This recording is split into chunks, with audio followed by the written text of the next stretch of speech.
ఈ దేశంలో పుట్టి ఈ దేశంలో పెరిగి మనం మాత్రమే కాదు, నిజంగా మన ఇళ్ళల్లో మనం మన తల్లిదండ్రులకి గౌరవించడానికి మనం ఎప్పుడైనా సిగ్గుపడతామా? అమ్మని అమ్మ అని పిలవడానికి సిగ్గుపడతామా? తండ్రిని నాన్న అని పిలవడానికి సిగ్గుపడతామా? మరి అటువంటిది మన తల్లిని జయగొట్టడానికి ఎందుకు సిగ్గుపడుతున్నాం? వీళ్ళంటే మనకు జన్మనిచ్చిర్రు.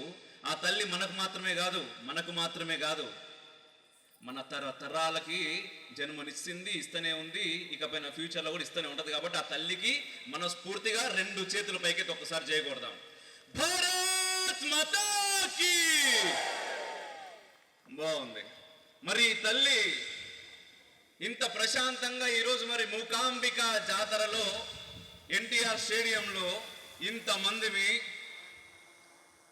లోపలికి వచ్చి తల్లి నీదే దయ అనుకుంటా కూర్చొని ప్రశాంతంగా ఉన్నాము అంటే మన దేశం చల్లగా ఉంటున్నది కాబట్టి.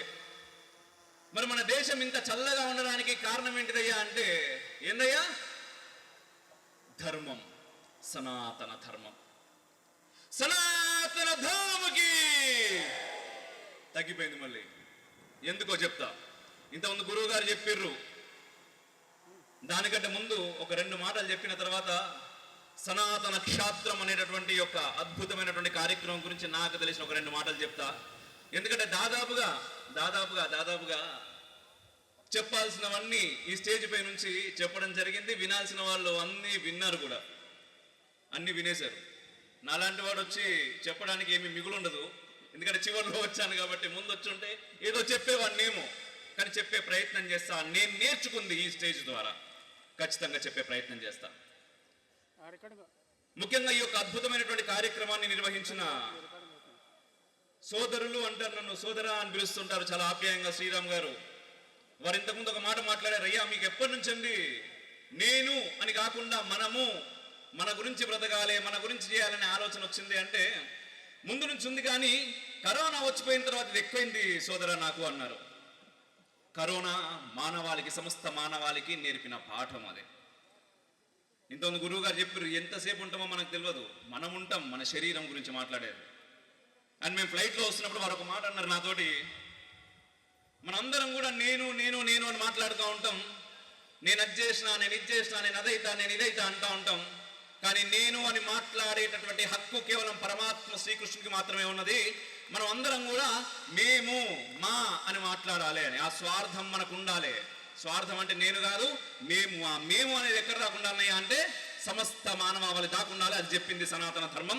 అందుకోసం ఆ ధర్మం ఈరోజు ఇంత గట్టిగా ఉన్నది కాబట్టి ఈ దేశంలో మనం అందరం ఇంత సుఖంగా ఈరోజు ఇక్కడ ఉండగలుగుతున్నాం. మరి సనాతన ధర్మం ఇంతకుముందు అందరూ మాట్లాడుతూ ఉన్నారు, సనాతన ధర్మం అనేది ఇట్స్ ఎటర్నల్. సనాతన ధర్మానికి ఎప్పుడు ఏం కాదు, అది చాలా బాగా ఉంటది. అయ్యా చాలా బాగుంటది సనాతన ధర్మం. ధర్మాన్ని అంతం చేసే మొగోడు పుట్టలేదు, పుట్టడు. కానీ ఇక్కడ ఒక కానీ ఉన్నది. ఆ ధర్మం నీతోటి ఉన్నదా లేదా, ఆ ధర్మం నువ్వు పాటిస్తున్నావా లేదా అనేది చాలా ముఖ్యం. ఎప్పుడైతే ధర్మాన్ని నువ్వు పాటిస్తున్నావో, మన భారతదేశం ఈరోజు ఎంత ప్రశాంతంగా ఉన్నదో అట్లా ఉంటుంది. ఒకవేళ ఆ ధర్మం నీకు దూరం అయితే, నువ్వెప్పుడైతే ఆ ధర్మాన్ని పాటించవో, ఒకప్పుడు అఖండ భారతం, ఈరోజు ఒక పాకిస్తాన్, ఒక బంగ్లాదేశ్, ఒక ఆఫ్ఘనిస్తాన్ మన కళ్ళ ముందే ఉన్నది. అక్కడ ఏం జరుగుతున్నది? అడుక్క తింటా ఉన్నారు, తిండి లేక. రొట్టెలు చపాతీల కోసం అడుక్క తింటున్నారు. మనం పంపిస్తా ఉన్నాం గోధుమ పిండాలకు. ఎందుకు? ఏం తక్కువైంది అక్కడ?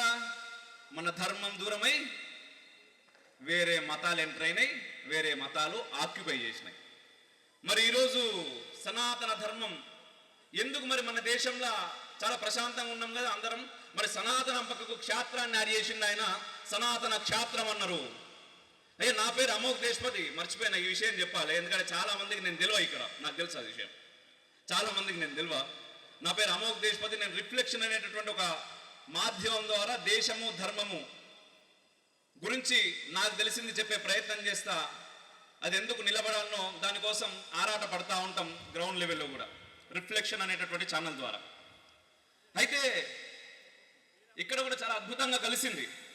ముందు మువ్వ రాజేశ్వరి గారు వచ్చి చాలా అద్భుతమైనటువంటి ప్రసంగం చేశారు. అయితే వారి గురించి ఒక మాట, సుప్రీంకోర్టు అడ్వకేట్, మళ్ళీ ఒక క్లాసికల్ డాన్సర్, అండ్ ముఖ్యంగా వాళ్ళ తల్లిదండ్రులకు కూడా నేను థ్యాంక్స్ చెప్తున్నా సార్ అండ్ మేడం, మీ ఇద్దరికి చప్పట్లు కొట్టొచ్చండి. మనందరం చప్పట్లు కొట్టొచ్చు వాళ్ళిద్దరికి. వారి కార్యక్రమం ఉన్నంత మాత్రాన వాళ్ళు కూడా హైదరాబాద్ నుంచి ఇక్కడికి వచ్చి ఈ రాత్రి 11 అయ్యే వరకు అక్కడ కూర్చొని చూడాల్సిన అవసరం లేదు మనతో పాటుగా. ఎందుకంటే వాళ్ళ కూతురే కదా ఇంట్లో చెప్తుంది రోజు, ఇక్కడికి వచ్చి ఎందుకు చూడాలి మనతో పాటు కూర్చొని? వారి బాధ్యత. ఆ బాధ్యత ఇంతకుముందు సార్ చెప్పారు, గురువు గారు చెప్పారు, మనం రిటర్న్ ఏమిస్తున్నాం, తల్లిదండ్రులకు రిటర్న్ ఏమిస్తున్నామని. అమ్మ మీరు దాంట్లో సుకృతులు, ధన్యవాదాలు మీకు కూడా. అయితే ముందొచ్చారు వారు, క్లాసికల్ డ్యాన్స్ చేస్తారు. సుప్రీంకోర్టు అడ్వకేట్ అన్నప్పుడు మనకు అసలు టైం ఉండదు. నార్మల్గా సాఫ్ట్వేర్ ఇంజనీర్లకే టైం ఉండలేదు. సుప్రీంకోర్టు అడ్వకేట్లు అంటే ఎన్ని కేసులు వస్తాయి, ఎంతమంది మన మీద బ్రతుకుతూ ఉంటారు, ఎన్ని ముచ్చట్లు, ఎన్ని పైసలు కమాయించవచ్చప్ప, ఇవన్నీ పక్కన పెడితే. ఇప్పుడు వచ్చి ఇలా డాన్స్ చేస్తే మనకి ఏమొస్తుంది? టైం పాస్ అవుతుంది దృష్టిలోకి అని మాత్రమే అనుకునేటటువంటి ఈ రోజుల్లో, అయ్యా క్లాసికల్ డ్యాన్స్ అంటే టైం పాస్ కాదు, మన సంస్కృతి, అది మనకు సంస్కారం నేర్పుతుంది. వారికి ఆ సంస్కారం ఉన్నది, వారి తల్లిదండ్రుల ద్వారా అది వచ్చింది. అయితే ఈరోజు మనకు దూరం అవుతున్నది ఆ సంస్కారం. ఇప్పుడు మీరు క్లాసికల్ డ్యాన్స్ కావచ్చు, క్లాసికల్ సాంగ్స్ కావచ్చు, మ్యూజిక్ కావచ్చు నేర్పించేటప్పుడు ఏం చెప్తా ఉంటారు? అయ్యా ఫస్ట్ ఏదన్నా అన్ని పక్కన పెట్టు, నీ గురువును పూజించు. గురు బ్రహ్మ, గురు విష్ణు, గురు దేవో మహేశ్వర, గురు సాక్షాత్ పరబ్రహ్మ, తస్మై శ్రీ గురవే నమః. గురువుని పూజించు అని చెప్తారు. మరి ఈరోజు మనం చూస్తా ఉన్నాం స్కూళ్ళల్లో ఏం జరుగుతా ఉన్నది? మన పిల్లలు ఏం చేస్తున్నారు? 9వ తరగతి పిల్లలు ఒక టీచర్ని చంపేసిర్రు అయ్యా స్కూల్లో. మన దేశంలో జరిగింది అది. ఎక్కడి నుంచి వచ్చింది? ఎందుకు అటువంటి బుద్ధి ఎక్కడి నుంచి కలుగుతున్నది వాళ్ళకు? 9వ తరగతి పిల్లలు. మనం 9వ తరగతి చదువుకున్నప్పుడు మనకి ఏం తెలుసు ప్రపంచం గురించి? మరి మనకు వచ్చినటువంటి సంస్కారం మన పిల్లలకి ఎందుకు దూరం అవుతున్నది? ఏం ఆక్యుపై చేస్తున్నది మన దేశాన్ని, ఇది మనం గమనించాలి. ఏం దూరం చేస్తున్నారు మన నుంచి, ఇది మనం గమనించాలి. సంస్కారం, మన నృత్య రీతులను మనకు దూరం చేసిర్రు, మన సంగీతాన్ని మనకు దూరం చేసిర్రు, మన కళలను మనకు దూరం చేసిర్రు. దాని ద్వారా ఆటోమేటిక్గా సంస్కారం మనకు దూరం అవుతున్నది. సంస్కారం దూరం అయితే ఏమొస్తుంది? మన పిల్లలు ఎట్లా తయారవుతున్నారు ఆటోమేటిక్గా. ఎందుకంటే అది తప్పు కూడా కాదు, పాపం తల్లిదండ్రుల తప్పు కూడా కాదు. ఎందుకంటే ఎల్కేజీ పోరానికి ఫీజు కట్టాలంటే ఇద్దరు తల్లిదండ్రులు డే నైట్ పనిచేస్తే తప్ప 1.5-2 లక్షలు సంపాదించలేం, మనకి ఫీజు కట్టలేము ఎల్కేజీకి. కార్పొరేట్ విద్యా సంస్థలు ఎట్లా రక్తాన్ని తాగుతున్నాయి. రిఫ్లెక్షన్ మానిటైజేషన్ పోయింది అండ్ ఇంకో స్ట్రైక్ కూడా పడ్డదన్న విషయం మీకు తెలిసిందే. అందుకోసం అని చెప్పేసి మనం రిఫ్లెక్షన్ న్యూస్ క్రియేట్ చేసాం.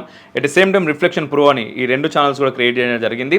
రిఫ్లెక్షన్ న్యూస్లో ఆల్రెడీ రెగ్యులర్గా కంటెంట్ వస్తుంది అండ్ రిఫ్లెక్షన్ ప్రోలో త్వరలో మీరు ఊహించినంత కంటెంట్ వస్తుంది. సో ఈ 2 ఛానల్స్ని త్వరగా సబ్స్క్రైబ్ చేసుకోరు. ఎట్ ద సేమ్ టైం ఇప్పుడు చేయబోయే వీడియో మీకు నచ్చినట్టయితే లైక్ చేయరి, షేర్ చేయరి, సబ్స్క్రైబ్ చేయరి, కామెంట్ రూపంలో మీ యొక్క అభిప్రాయాలు తెలియజేయండి. At the same time monetization లేదు కాబట్టి ఆర్థికంగా కూడా మీ సహకారం నాకు చాలా అవసరం. మీరు పంపే రూపాయి కూడా నాకు చాలా పెద్దది.